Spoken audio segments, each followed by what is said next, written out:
Have you ever noticed that your mind refuses to be quiet? It's probably juggling 10 different things, thinking about what you have to do later. Replaying something awkward from yesterday, worrying about tomorrow, judging whether this is worth your time, planning what you'll say next, questioning whether you're living the right way. The mind doesn't pause. It steals the only moment that truly exists, this one. It transforms important experiences into storms of commentary about the experience instead of allowing you to simply live it. You stumble not because you lack ability, but because your inner dialogue interferes with your execution. You're drained not from your responsibilities, but from the endless chatter, running in the background of your head. His technique was flawless. His body had been conditioned for decades, yet when real pressure arrived, his own mind undermined him. His name was Yagu Muninori. The person who helped him wasn't a fellow warrior, but a 25-year-old Zen monk named Takuan Soho, a man who had never wielded a sword. What unfolded reshaped not only that warrior's life, but the understanding of how the human mind performs under stress.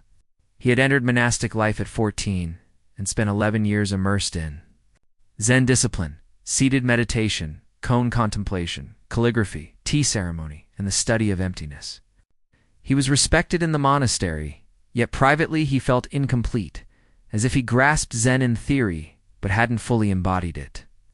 When his master informed him that Yagu Muninori would arrive seeking help, Takuan was stunned. Muninori was. "Teach him," his master said. Takuan protested. He had never trained with weapons. He does not need more skill. Arrived, he carried himself with disciplined control, but tension was evident in his eyes. When they sat together, Muninori spoke plainly. "In practice, I am unmatched. My form is exact. But in real duels, when reputation and consequence are at stake, my thoughts splinter. I analyze while striking. That hesitation costs me." His teachers had told him to stop thinking. Noise. The solution was not control, but awareness. For a man accustomed to movement, stillness was torture. Within minutes, Muninori's mind erupted. Worries, plans, judgments. "Good," Takuan replied. "Now you see your mind clearly." After day, they practiced. The sessions lengthened. Gradually, the samurai began noticing small gaps between thoughts, brief moments of quiet presence. The mental storm was still there, but it no longer felt absolute. Then Takuan introduced. No internal narration. Allow the movements to happen. But for a few fleeting seconds, the commentary vanished. The movements flowed effortlessly. His body executed perfectly without conscious direction. Action without the interference of self-conscious thought. Muninori had tasted this state before in rare moments of intense combat, what people might call being in the zone. But now he understood it could be cultivated deliberately. Weeks later, Takuan deepened the training with koan contemplation. Paradoxical questions meant to exhaust logical reasoning and loosen rigid thinking. When attacked, most people freeze, flee, or react. The alternative is centered awareness, seeing clearly and responding appropriately without being shaken internally. They practiced amid disturbances, sudden sounds, unexpected contact while Muninori remained seated. Instead of suppressing reaction, he observed it. Gradually, his reflexive flinching diminished. Stability replaced reactivity. After several months, the samurai requested a duel to test himself. On the morning of the match, he meditated for an hour. When the fight began, his opponent attacked aggressively. The former Muninori would have strategized mid-strike, calculated outcomes, and second-guessed decisions. This time, his awareness remained clear.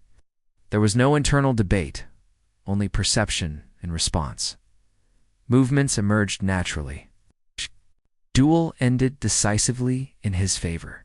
Observers noted something different. Later, his reputation grew.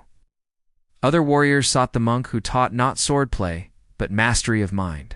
Even the shogun became curious. Takuan explained simply, training the body without training the mind creates imbalance.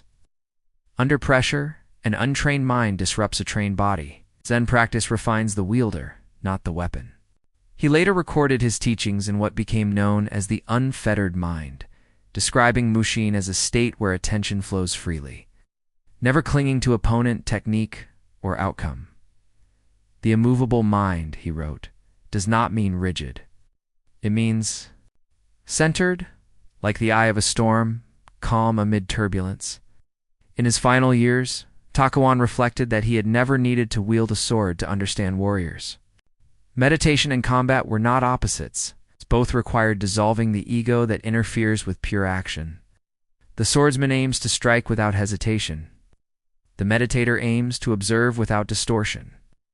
In both cases, the obstacle is the same: attachment to self. His closing insight was simple. A disciplined body fails when governed by an undisciplined mind. Clarity precedes precision.